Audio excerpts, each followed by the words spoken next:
Assalamualaikum warahmatullahi wabarakatuh. Alhamdulillah, puji dan syukur kita panjatkan kehadirat Allah Subhanahu wa taala yang mana telah memberikan kita nikmat, memberikan kesehatan kepada kita sehingga kita masih bisa dipertemukan dalam pembelajaran pendidikan agama Islam. Dan alhamdulillah pada kali ini kita akan melanjutkan pembahasan kita yang mana pada minggu kemarin kita sudah membahas tentang tidur ya, dan semoga itu bisa diamalkan dengan baik, bisa diamalkan dalam kehidupan sehari-hari ya. Amin ya Allah ya rabbal alamin. Nah, kali ini kita akan membahas tentang cara berpakaian sesuai dengan ajaran agama Islam ya. Nah, untuk itu kita langsung saja ke pembahasannya ya. Dan dimohon untuk pelajari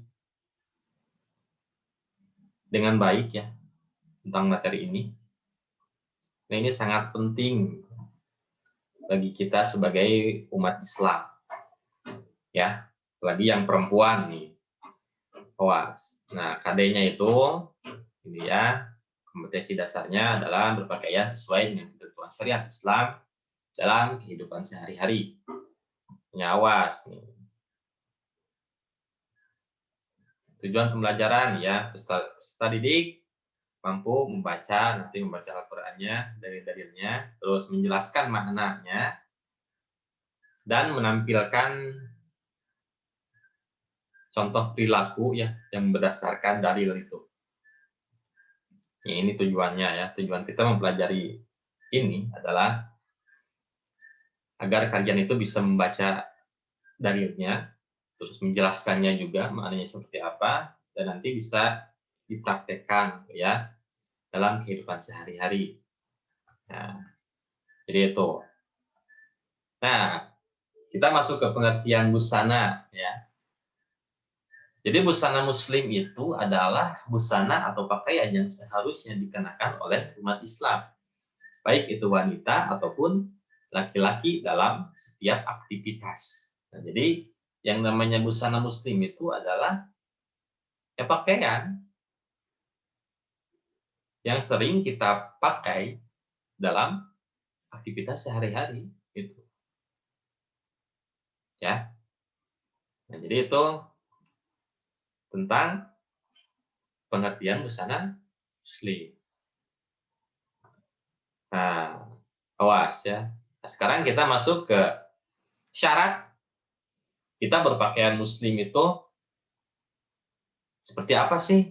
Nah, yang pertama, syarat kita berpakaian muslim ya. Yang pertama adalah menutup aurat. Menutup aurat. Secara bahasa, aurat berarti malu, aib, dan buruk. Ya. Kata aurat berasal dari kata awiro, yang artinya adalah hilang perasaan. Jika digunakan untuk mata, berarti hilang cahayanya dan lenyap pandangannya. Nah, jadi pada umumnya nih ya, kata ini memberi arti yang tidak baik dipandang. Yang tidak baik dipandang aurat itu ya. Wah, sih.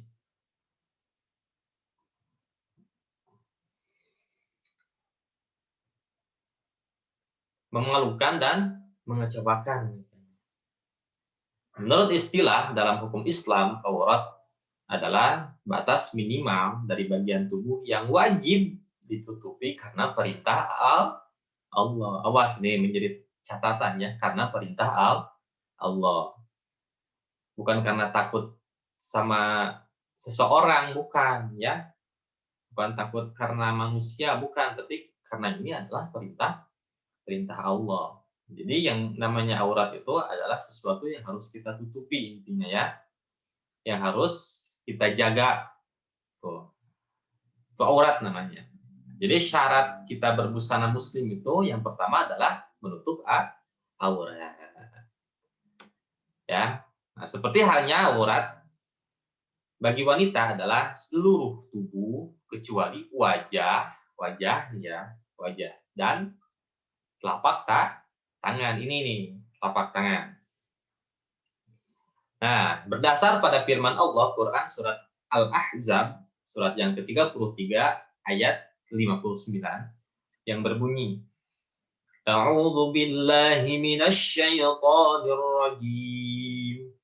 Bismillahirrahmanirrahim. Ya ayyuhan nabiyyu qul li azwajika wa banatika wa nisa'il mu'minin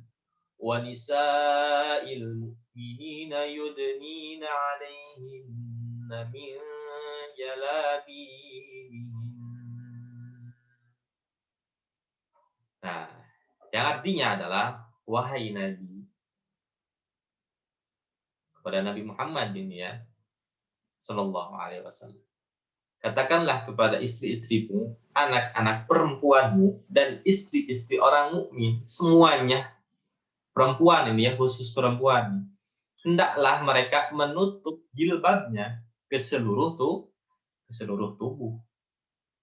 Semuanya harus ditutupi. Nah, di sini ada penjelasannya nih. Kata mengelurkan dalam ayat ini ditafsirkan dengan menutupi seluruh tubuh. Jilbab dapat diartikan sebagai selendang yang menutupi kepala sampai leher dan dada. Tuh, jadi kerudung lah mun aya nama. Jadi pakai kerudung itu harus ketutup leher sama dada. Gitu ya. Oh. Sementara ulama yang berpendapat bahwa wanita tidak wajib menutup wajah serta telapak tangan berdasar pada, nah ini ada dasarnya lagi. Kan ada yang bilang kita harus menutup wajah juga, gitu kan. Nah ada sebagian ulama yang berpendapat bahwa tidak wajib kita menutup wajah, tidak wajib ya. Berdasar pada Quran surat An-Nur, surat ke-24 ayat ke-31 yang berbunyi Bismillahirrahmanirrahim wala yubdina zinatahunna illa ma dhahara minha. Nah, ini ya. Nah, lanjut. Nah, yang artinya adalah dan janganlah menampakkan perhiasannya atau auratnya kecuali yang biasa terlihat. Nah, di sini dijelaskan nih, kata yang biasa nampak daripadanya itu diartikan sebagai wajah dan dua telapak tangan. Nah, ini nih, telapak tangan kan ini ya. Nah, ini. Jadi batasan aurat wanita adalah seluruh tubuhnya dari atas, dari rambut sampai ke kaki, ya. Jadi seluruh tubuh kecuali wajah, ini wajah, dan kedua telapak tangan. Jadi itu yang harus ditutupi oleh wanita itu seperti itu. Seluruh tubuh, kecuali wajah dan kedua telapak tangan. Paham ya? Nah, itu. Adapun batasan aurat laki-laki berbeda dengan batasan aurat untuk wanita atau perempuan. Nah, batasan bagi laki-laki auratnya itu adalah cukup sebatas pusar ya sampai lutut. Makanya dari pusar nih sampai lutut itu harus tertutup. Jangan pakai pakaian atau celana yang di atas lutut. Jadi kan itu auratnya kelihatan. Dan itu harus ditutupi. Laki-laki juga sama. Nah, ini kan termasuk fikih ya. Fikih. Sebenarnya masih luas ini. Kalau kita jelaskan lebih luasnya lagi masih luas sebenarnya. Tapi kita ambil yang garis besarnya saja ya. Nanti ada sebenarnya penjelasan perempuan dengan perempuan itu batasannya seperti apa, laki-laki dengan laki-laki, terus ya seperti itulah nanti ada ya. Kalau kita ada waktu itu bisa kita jelaskan. Ya, jadi itu ya. Kalau perempuan itu semua seluruh tubuh kecuali wajah dan telapak tangan saja yang bisa terlihat, yang boleh terlihat. Pas sekarang gimana yang pakai cadar gak apa-apa? Ya nggak apa-apa, lebih bagus malah. Ya, lebih lebih bagus. Apalagi kita pakai masker sekarang kan. Oh, jadi ketutup wajah kita itu. Ya bagus, nggak apa-apa. Itu lebih bagus malah. Cuman kalau kelihatan juga ya nggak apa-apa. Karena itu masih boleh untuk diperlihatkan sebenarnya. Nah, dan untuk laki-laki itu auratnya yang harus ditutupinya itu adalah dari pusar sampai lutut, ya. Itu awas, pahami dengan baik. Nah, itu ya. Nah, tadi syarat berpakaian muslim kan ya, berpakaian berbusana Islam. Tadi kan yang pertama menutup aurat, yang kedua adalah pakaian yang tidak mengundang syahwat. Nah, tidak mengundang syahwat pakaiannya itu, ya. Terus tertutup aja. Yang ketiga adalah tidak transparan.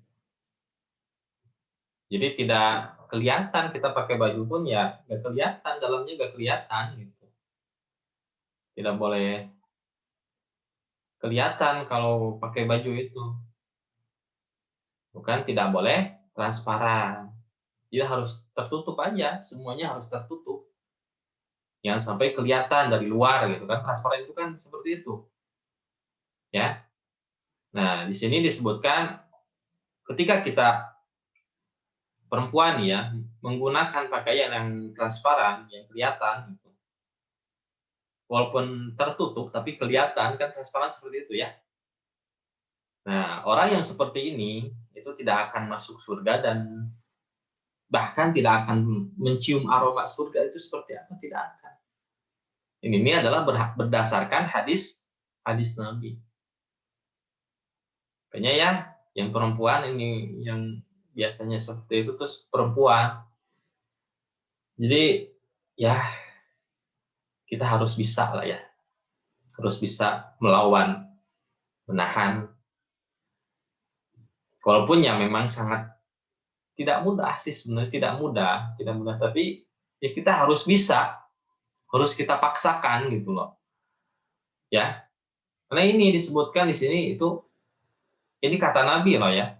Orang yang berpakaian seperti itu transparan, itu tidak akan pernah masuk surga. Tidak akan masuk surga dan tidak akan mencium aromanya. Aromanya saja tidak tercium, apalagi masuk ke surganya gitu loh. Nah, jadi itu ya. Tuh, yang ketiga tidak transparan memakai bajunya itu. Yang keempat harus longgar dan tidak ketat sehingga tidak memperlihatkan lekuk tubuh. Kebanyakan perempuan ya, mohon maaf bukan bukan apa berat sebelah ini ya. Tapi yang laki-laki juga sama, tidak boleh ketat ya. Pakai levis itu tidak boleh terlalu ketat juga, sama yang laki-laki juga. Cuman kebanyakan kan perempuan ini kebanyakan ya. Tapi ya laki-laki juga sama, tidak boleh memakai pakaian yang longgar. Jadi harus maksudnya tidak boleh memakai pakaian yang ketat, itu harus longgar ya, harus longgar dan tidak ketat. Jadi lekuk tubuh kita itu tidak boleh terlihat seharusnya nih. Ya, kalau kita mau warok, mau apik ya, dalam berpakaian itu tidak boleh ketat. Jadi itu syaratnya berbusana sesuai ajaran Islam. Terus selanjutnya yang kelima, tidak diberi wangian atau parfum yang baunya sangat mencolok, khususnya bagi wanita nih, wanita lagi kan. Karena perbuatan tersebut dapat mengundang perhatian. Boleh kita memakai parfum, ya, memakai wangian boleh. Cuman jangan sampai semerbaknya wanginya itu sampai kemana-mana gitu, ya. Boleh saja sebenarnya boleh, cuman jangan sampai mencolok, sampai kita lewat itu orang lain sampai ngelihat ke kita kan, jadi mengundang perhatian. Nah itu tidak boleh ya. Nah Yang kelima, yang keenam, tidak menyerupai laki-laki atau sebaliknya, laki-laki menyerupai perempuan. Katanya perempuan tapi menyerupai laki-laki dalam pakaiannya, bergayanya dan lain sebagainya. Katanya laki-laki tapi menyerupai perempuan, dangdan gitu kan. Laki-laki dangdan, enggak boleh. Ya, tidak boleh. Jadi itu syaratnya tidak menyerupai laki-laki, tidak menyerupai perempuan. Yang ketujuh, bukan pakaian syuhra. Apa itu syuhra? Yaitu pakaian yang dikenakan dalam rangka untuk mencari sensasi, sehingga tenar dan pemakainya dikenal orang. Cari sensasi, ingin dipuji, nggak boleh ya. Terus yang kedelapan, bukan untuk tabarruj. Apa itu tabarruj? Yaitu memperlihatkan hiasan dan keindahan dirinya, serta apapun yang wajib ditutupi agar tidak mengundang fitnah. Jadi ingin memperlihatkan keindahan diri kita, tidak boleh. Ya, kita berpakaian bukan untuk dipuji juga kan. Nah, tidak boleh ada niatan seperti itu. Nah, terus yang kesembilan, bukan kain sutra bagi laki-laki. Nah, telah ditetapkan dalam hadis Nabi Muhammad SAW bahwasanya untuk laki-laki haram hukumnya memakai pakaian dari kain sutra. Boleh bagi wanita dari umatku dan haram bagi pria dari umatku. Jadi untuk perempuan itu boleh-boleh saja kita memakai kain sutra. Perempuan ya, tapi untuk laki-laki itu tidak dibolehkan, haram hukumnya. Nah, jadi itu ya syarat-syarat kita untuk berpakaian sesuai dengan ajaran Islam. Ya. Dan harus kita ingat bahwa yang namanya menutup aurat itu adalah suatu kewajiban. Ya. Jangan sampai kita berpikir atau mempunyai prinsip bahwa kita berpakaian atau menutup aurat, berjilbab itu harus nunggu hati kita baik. Jangan sampai punya prinsip seperti itu. Jadi kita nunggu hati kita baik, diri kita baik dulu, baru kita berjilbab. Tidak boleh. Ya, kita tidak boleh mempunyai prinsip seperti itu. Tapi berjilbablah agar diri kita menjadi lebih baik. Karena kalau kita nunggu baik dulu, itu kapan baiknya gitu loh. Jadi kita berjilbab sambil menunggu untuk menuju ke arah kebaikan. Jadi itu intinya. Jadi mempunyai prinsip itu harus benar-benar sesuai ya dengan syariat. Itu kayak yang benar sebenarnya. Bilang kayak gitu tuh kayak yang benar. Ya. Dah aku mah belum baik atuh, mau dijilbab juga. Ya justru kamu itu kalau dijilbab itu bakalan baik gitu loh. Ya. Makanya ini bukan untuk memaksa sebenarnya. Ya. Dan jangan sampai kalian berjilbab itu karena bapak misalkan. Ya. Jangan seperti itu. Jangan berpikiran karena bapak bilang seperti ini, mengajar seperti ini, sehingga kita berjilbab aja. Tapi dengan niatan ya karena bapak gitu. Karena bapak yang nyuruh nggak boleh ya. Itu adalah Allah yang nyuruh. Perintah Allah ini ya. Bukan perintah bapak, bukan. Bapak hanya mengingatkan, memberitahu, memberikan arahan apa yang harus kita lakukan sebagai umat Islam. Apalagi perempuan harus dijaga, kehormatannya harus dijaga, kesuciannya harus dijaga, ya perasaannya harus dijaga juga. Banyak sebenarnya yang harus dijaga oleh perempuan itu, ya. Laki-laki juga sama, harus bisa menjaga, ya, menjaga perasaan, menjaga perempuan, menjaga kehormatan perempuan. Sama, ya. Tugas kita sebagai umat Islam itu saling menjaga, saling mengingatkan, saling memberikan solusi, memberikan masukan yang baik. Jadi intinya itu, ya. Banyak sebenarnya yang harus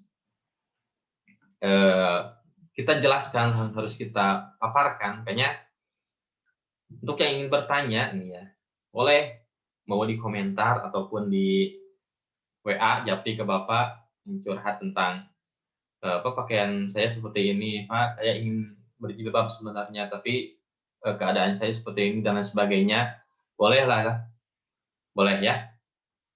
Jadi nanti Bapak akan memberikan masukan selagi Bapak mampu, Bapak bisa ya, berikan masukan, berikan arahan yang terbaik gitu ya. Dan mudah-mudahan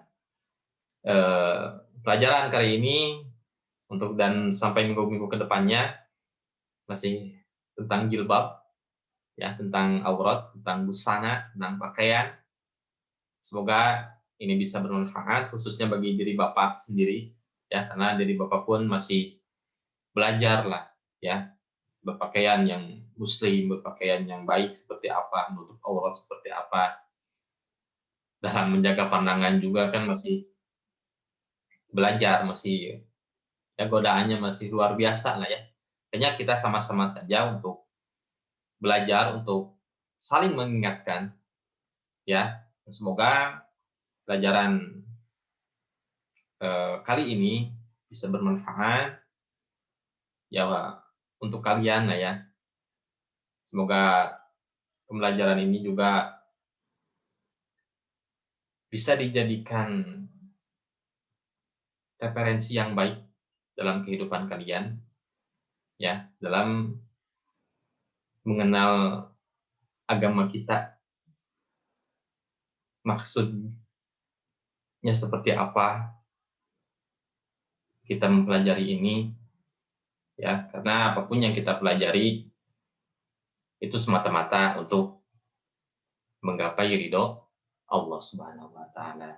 Dan mohon maaf apabila ada yang kurang baik ya, baik itu dalam pemaparan atau penjelasannya, mohon dimaafkan. Cukup sekian untuk kali ini. Semoga ada manfaatnya. Assalamualaikum warahmatullahi wabarakatuh.